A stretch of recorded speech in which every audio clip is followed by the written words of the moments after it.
The town of Whispering Creek learned fear long before it learned her name. It was the kind of fear that crept in with the dust and stayed quiet, the kind that made doors close early and eyes look away. On the morning Rissa Caldwell arrived, no one knew they were watching a legend roll in on a tired wagon with a little girl beside her. They only saw a widow and her child. And that mistake would cost some men everything. Whispering Creek sat low against the Arizona desert, pressed beneath tall mesas that caught the sun and held the heat. It was spring of 1886, but the land still felt hard and dry, shaped by years of hunger, gun smoke, and stubborn survival. People here learned not to ask questions. They learned that silence could keep you alive. Rissa guided her wagon slowly down the rutted road, dust curling around the wheels. She wore a faded blue dress, plain and worn, the kind most widows wore.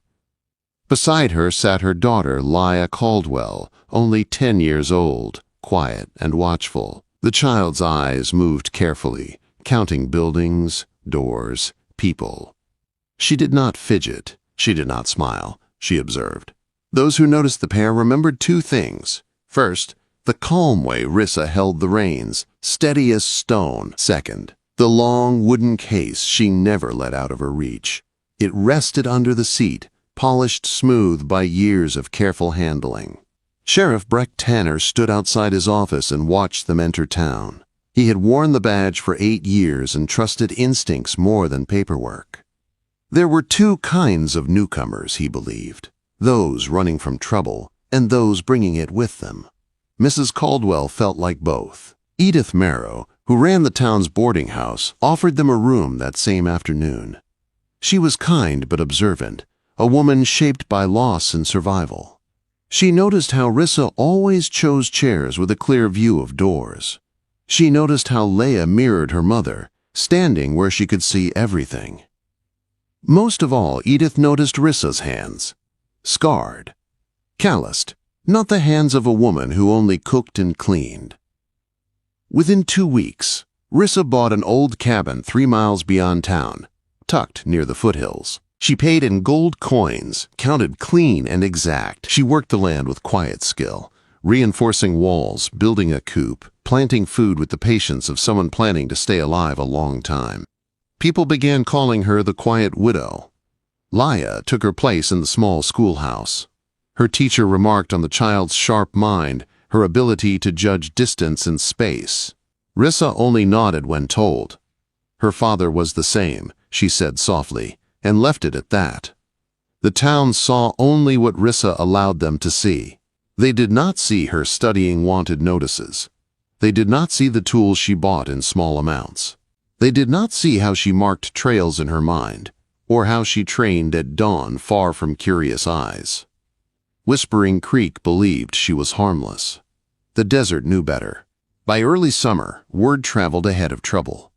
The Black Spur men were moving southeast after a brutal robbery near Tucson.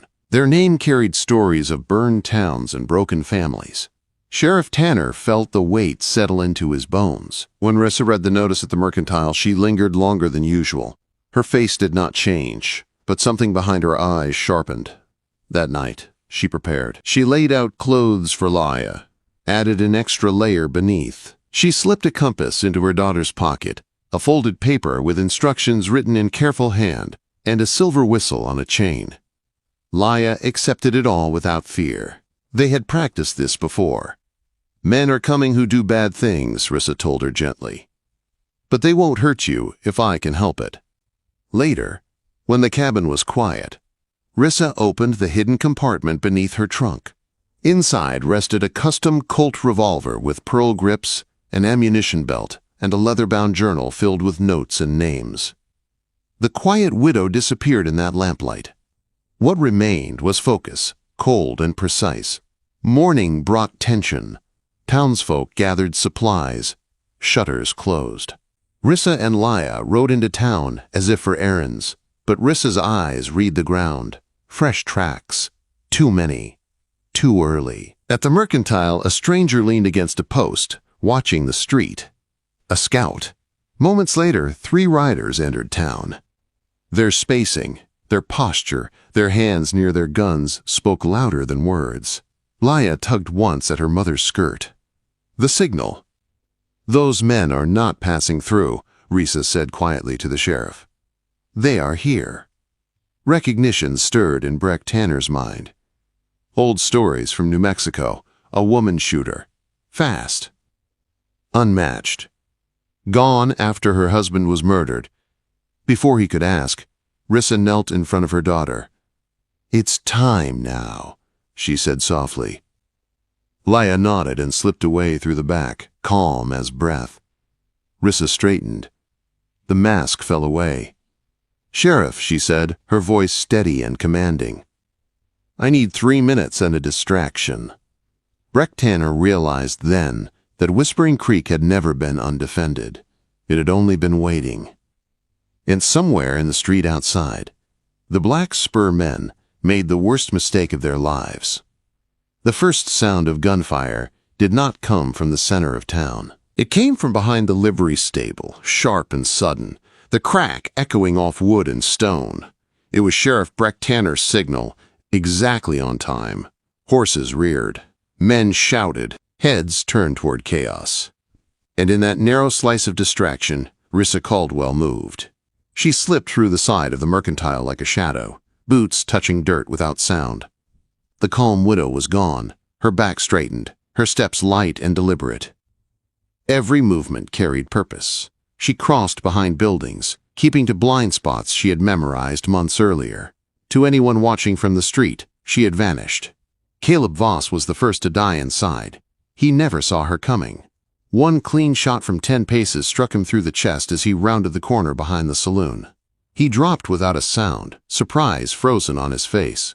Rissa did not pause to look at him. She was already moving, already counting. Malrich and Eldon Voss spun toward the sound, guns half drawn. Their training showed. They spread instinctively, backs nearly touching, eyes searching rooftops and alleys. These were not drunk bandits. These were killers shaped by war and years of blood. Malrich's gaze caught movement near the apothecary roof. He fired twice, splintering wood where Orson Clane had been seconds earlier.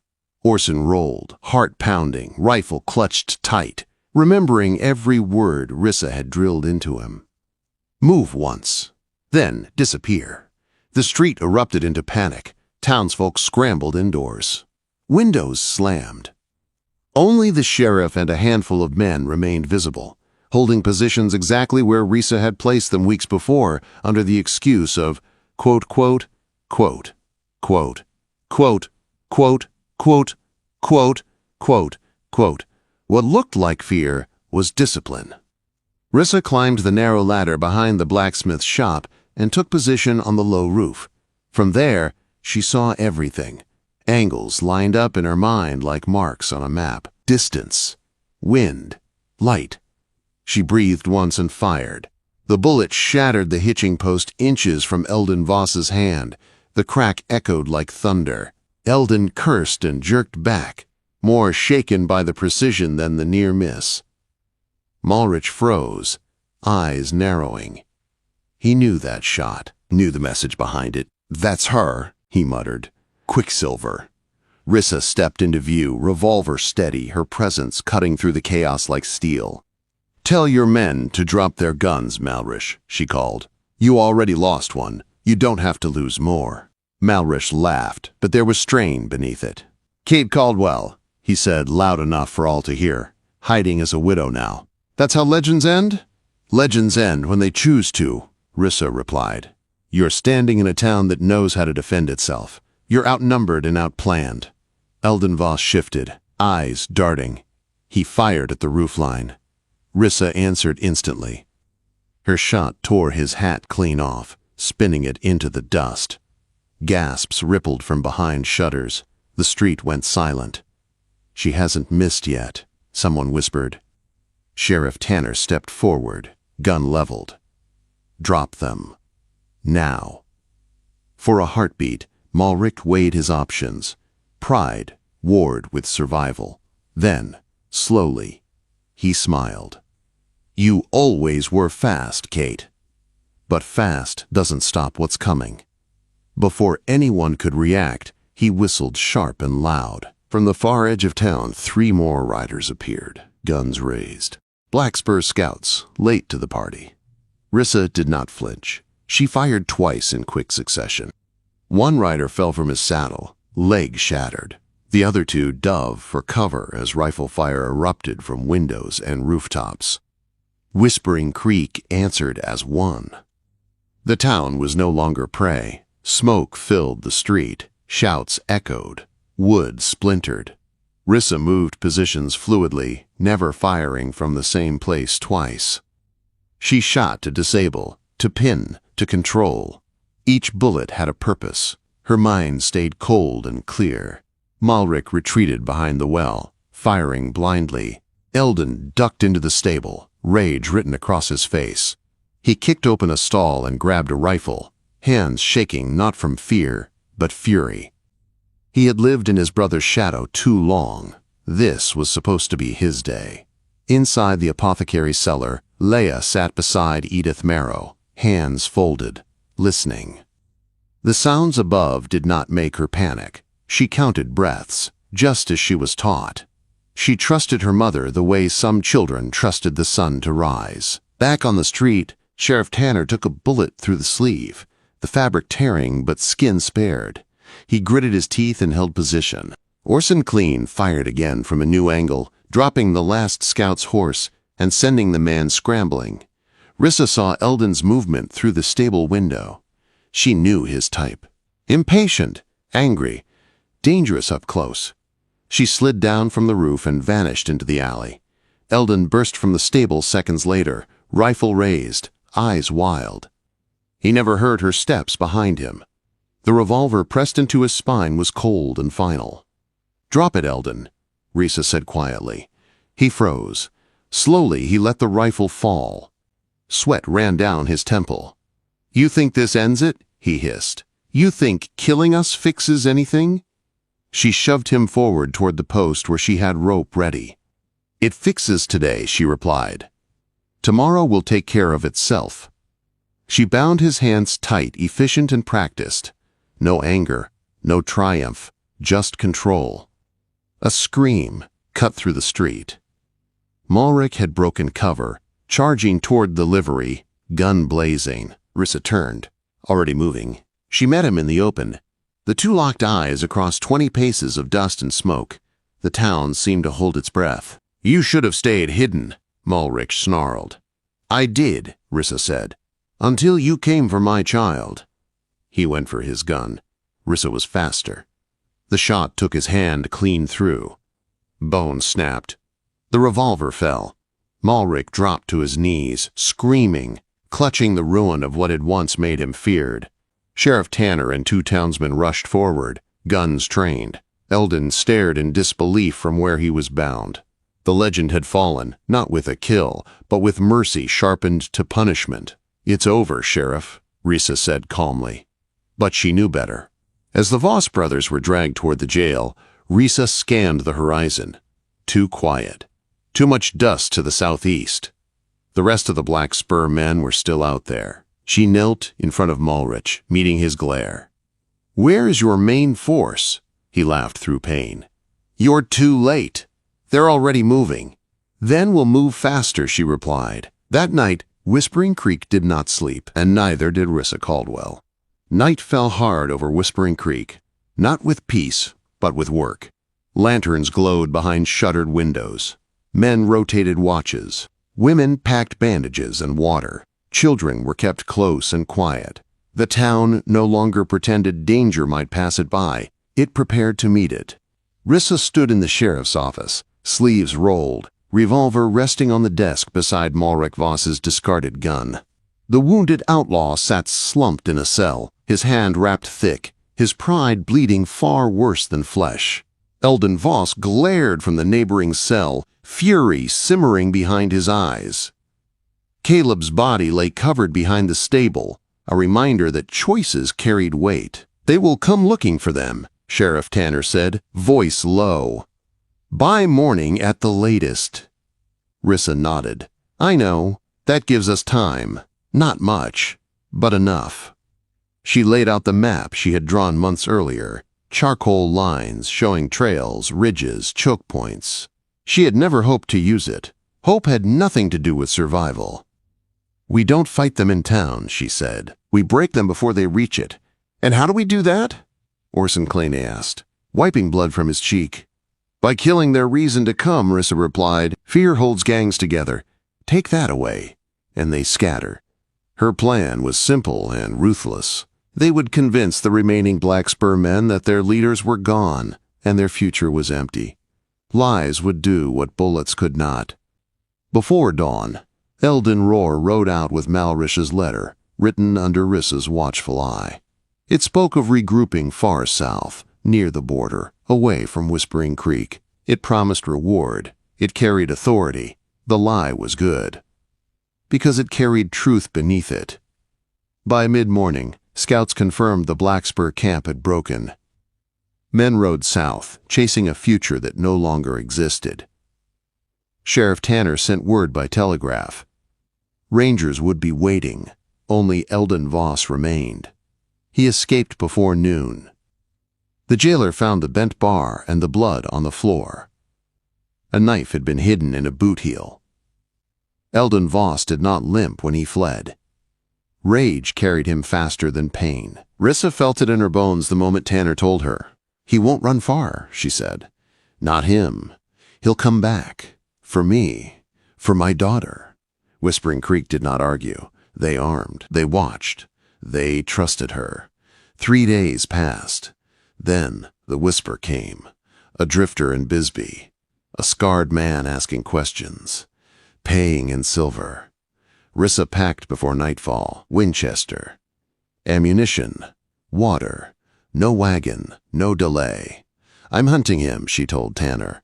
"If I wait, he chooses the ground. I won't give him that." Leia stood on the porch, face steady. "You'll come back," she said. "Yes," Rissa answered. "Because this ends now." She rode before dawn, cutting north, reading the land like a book she had memorized. Tracks led her into the Diablo ridges, broken stone and sharp shadows. A place men hid when they wanted to disappear. By moonlight, she found the camp. 4 men. 1 wounded. Eldon Voss unmistakable, even in silhouette. They talked of dynamite, of burning the schoolhouse, of making an example. Rissa did not hesitate. She struck from above, scattering horses, stealing plans, turning the night into confusion. When they chased her, she led them exactly where she wanted. 2 fell quickly. 1 surrendered, screaming for mercy. Eldon charged in blind rage, blood loss dulling his judgment. She waited until he was close enough to see her eyes. The final shot was clean. Dawn found her riding back toward Whispering Creek, with proof tied behind the saddle and silence ahead of her. No pursuit. No shadows. The town met her at the edge of the road. Leia ran to her. Rissa held her tight, breathing in the simple truth of being alive. "It's finished," she said. And for the first time in years it was. Weeks later, the desert bloomed with quiet again. Trials were held, sentences passed, names faded into warnings told around fires. Whispering Creek changed. Not because violence came, but because it was faced. Rissa Caldwell no longer hid. She did not need to. On warm evenings, she sat on her porch, watching her daughter practice at targets set safely into the hillside. The shots were careful, measured, learning, not blooded. The legend of Quicksilver drifted into stories, but in Whispering Creek, she was simply Rissa, a mother, a protector, a woman who chose when to stand and when to rest, and the desert, at last, let her be. The desert did not change overnight. Wind still carved the mesas. Dust still settled into the cracks of Whispering Creek, but something inside the town had shifted, something quieter and stronger than fear. The morning after Rissa returned, people gathered without being called, not to celebrate, not to boast, but to stand together. Men repaired fences damaged by gunfire. Women swept glass from the street. Children returned to school, their laughter cautious at first, then real. Life moved forward because it had been protected. Sheriff Breck Tanner watched Rissa from the steps of his office as she helped Edith Merrow carry supplies back into the boarding house. There was no applause, no speeches, just work, the kind that rebuilt more than buildings. They could have left, Tanner said later that day, you and the girl. No one would have blamed you. Rissa shook her head. Running kept us alive, she replied. Staying lets us live. Word spread fast across the territory. The Black Spur men were finished, their leaders dead or captured, their name reduced to a warning instead of a threat. Other gangs took note. Some avoided the region entirely. Others learned that Whispering Creek was not an easy place anymore. Weeks passed, then months. Rissa accepted a quiet role advising nearby towns, teaching defenses, reading trails, planning for trouble before it arrived. She did not wear a badge. She did not seek authority. But when she spoke, people listened. At home, life softened. Laya grew taller, stronger, more confident. She studied numbers and maps, learned discipline and restraint. Rissa taught her when to be ready, and more importantly, when not to shoot. A lesson harder than any marksmanship. One evening, as the sun bled gold across the valley, Leia sat beside her mother on the porch. The air smelled of sage and cooling earth. "Are you still Quicksilver?" Leia asked quietly. Rissa considered the question. The revolver rested untouched beside her chair, more a memory than a need. "I was," she said at last, "when I had to be." "And now?" "Now I'm your mother," Rissa answered, "and that's the only title I plan to keep." Laya smiled, leaning into her side. The desert wind passed over them, gentle for once. In Whispering Creek, stories would be told for years. Of outlaws who chose the wrong town. Of a widow who was never weak. Of a daughter who learned courage without losing kindness. But the truest ending never made it into legend. It lived in quiet mornings, in shared meals, in a town that slept with doors open again, and in the steady peace earned by a woman who knew exactly when to lay her gun down.